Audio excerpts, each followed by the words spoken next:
I'm Jack Sperry from Chat Sports. Welcome into NFL Daily. And on today's show, I'm going to be revealing my list of the top 5 underrated quarterbacks in the National Football League heading into the 2023 campaign. But before I reveal my list here in just a second, go ahead and get into the comment section and let me know who is the most underrated quarterback in the league right now. I think there's going to be some pretty interesting answers down there in the comment section for this one. So don't wait. Start off today's video by getting in the comment section and answering today's question. All right, now let's start with who I think is the best backup quarterback in the National Football League heading into this year, and that's Jacoby Brissett. Okay, of course, he just signed that 1-year, $10 million deal to be the backup for Sam Howell there with the Washington Commanders. But last year with the Cleveland Browns, Brissett was the starter for Cleveland there while Deshaun Watson was serving his suspension. And Brissett actually played pretty darn well, even better than Watson himself when he came back from that suspension. Last year, Brissett threw for 64% completion percentage, over 2,500 yards, 12 touchdowns to only 6 interceptions. And his advanced stats really show that he's one of the most efficient quarterbacks in the National Football League, at least for somebody that's going to be a backup here in 2023. He was tied for 12th in the league in big-time throw percentage. That's a metric that PFF comes up with. WAR per game started, so it's wins above replacement per game started, 0.133.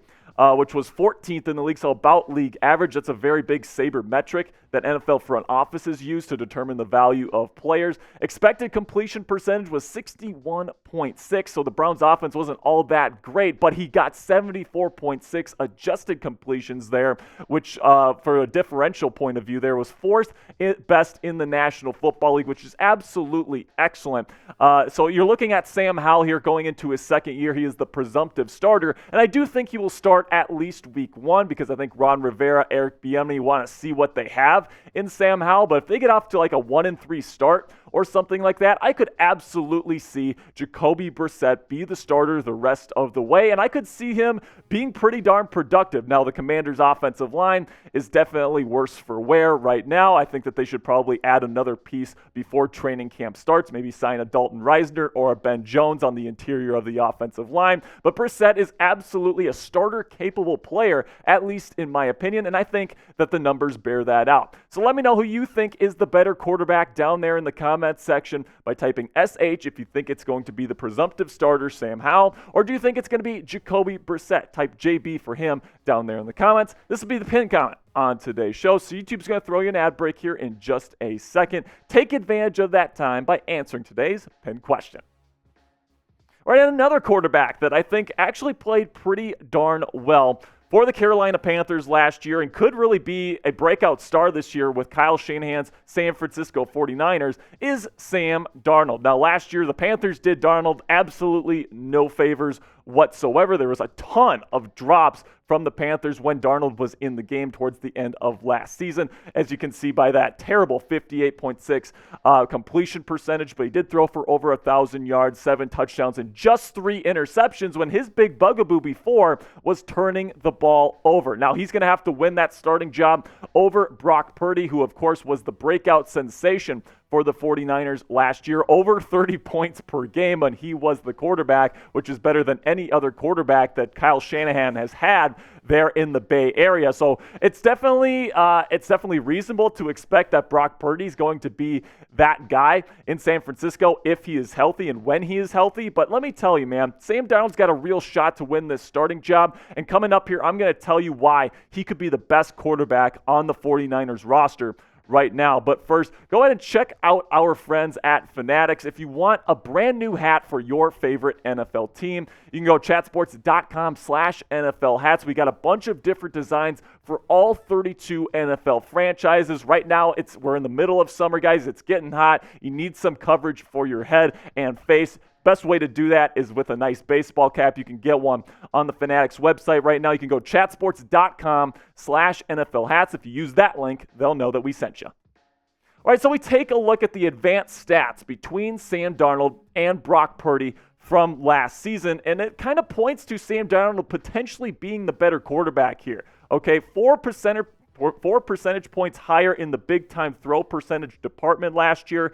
The big number there for me is you look at that expected completion percentage for both men. Okay, the Carolina Panthers offense did Darnold 0 favors last year. He was only expected to complete 55.7% of his passes, whereas Brock Purdy in Kyle Shanahan's offense was expected to complete 69%, which was the second highest in the National Football League. Okay, and then you get to the adjusted completion percentage there. Despite only being expected to complete 55.7 of his passes, Darnold was supposed to complete 72.2. So that means that he's making plays outside of structure and that he's overcoming the challenges that the offense is putting in front of him. And then also some of the advantages, physically at least, that he has over Brock Purdy. He's bigger at 6'3", 225 pounds. He has the stronger arm, but it's not just a stronger arm. He definitely has more arm talent than Brock Purdy as well, with all the sidearm passes, all the off-platform stuff. Sam Darnold, that was the big thing for him coming out of college there in USC, was that he's got incredible arm talent, and he's still pretty darn young and still possesses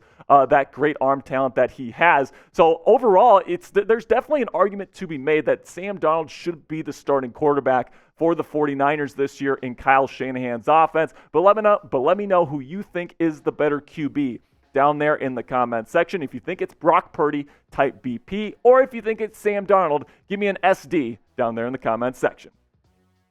Now, a quarterback that, maybe you're like, Jack, Geno Smith won Comeback Player of the Year. He's not overrated. How is this guy an underrated quarterback? Well, let me tell you, man, there's still a lot of people that are hating on Geno Smith. There's still a lot of people that consider him like a Kirk Cousins kind of like top 20 kind of guy. I'm here to tell you right now that Geno Smith is going to be one of the most impressive passers in the National Football League in 2023, and he's going to lead one of the most explosive passing games in Seattle here in the entire league, man. I'm telling you, Geno Smith is going to have another fantastic season, and he's going to back it up based on what he did last year, man. 5th in big-time throw percentage, 6th in total QBR, which is another advanced analytic. And then the differential between his adjusted completion percentage and his expected completion percentage was 12.5 percentage points, which was 5th in the National Football League. So he's also elevating the roster, which is what you really want to see from a guy like Geno Smith. And this year, the Seattle Seahawks are going to have one of the best wide receiving cores in the National Football League. Of course, you still got DK Metcalf and Tyler Lockett, both of which are elite deep threat receivers. And then you add potentially the best rookie wide receiver in this year's draft class in Jackson Smith-Njigba out of The Ohio State University, who is definitely the best route runner, at least in my opinion, out of any wide receiver in this year's class. That threesome is going to be an absolute three-headed monster. And with a capable quarterback like Geno Smith throwing them the rock, I'm telling you, in this weak NFC this year, right, where the Eagles and 49ers are kind of the presumptive favorites and everybody else is kind of further behind, I think Seattle could be that third team that enters the race here. They got a bunch of really nice young pieces on defense as well. I think Geno Smith is going to be ready in his second year as the starter to potentially catapult the Seattle Seahawks to a potential Super Bowl run here in 2023. So now, like today's video, if you want to see more top 5 lists like we're doing today here on NFL Daily, I love doing these types of videos. If you like seeing them, go ahead, let us know right now by clicking that thumbs up icon right now and liking today's video. And now we got 2 more quarterbacks to discuss on my list. And the next is a guy from New England that a lot of guys are hating on right now, but I don't understand why. The hate should absolutely be on last year's offensive coordinator, Matt Patricia, who was hands down the worst play caller offensively in the league. And Mac Jones was simply just destroyed by that. People don't think he's any good anymore, despite having a really nice rookie season. And even though he was working through that adversity last year, he still had the 11th highest big-time throw percentage, and he was about league average in turnover-worthy play percentage. So he's overcoming that adversity, and he's showing that he can still make those big-time throws. And if you can put a good offensive coordinator in there, like I think Bill O'Brien is, in a system that Mac Jones works really well with, which is that Earnhardt-Perkins system that Josh McDaniels was running in Jones's rookie season. Bill O'Brien's going to be bringing that back this year, and I think Mac is going to have a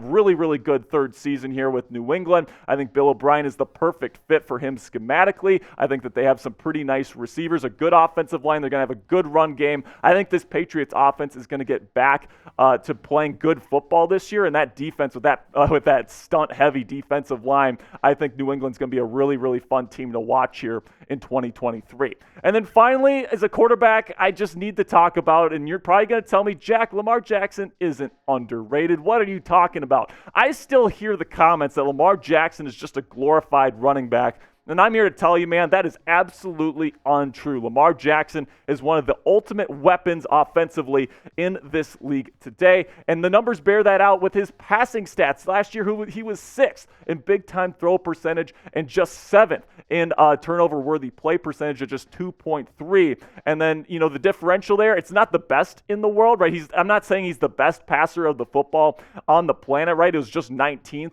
in that differential between adjusted completion percentage and expected completion percentage. But at the end of the day, he's more than capable. And then you combine that with his rushing grade, which was 2nd in the NFL last year, only 2nd to Josh Allen, and it was by 0.2. It was by 0.2, right? Josh Allen had 92.8 last year.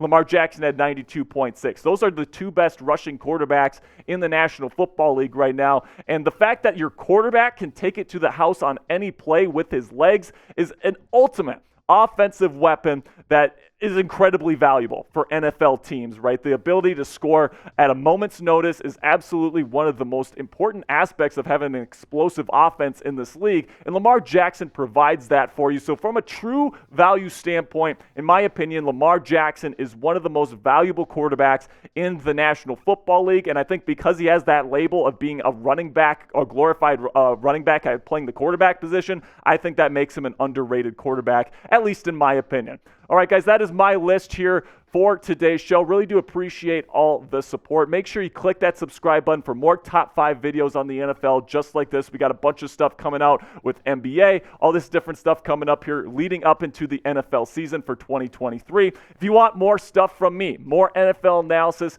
on Twitter, you can go follow me at Jack_Sperry. Really do appreciate all the support. That's going to be it from me today, guys.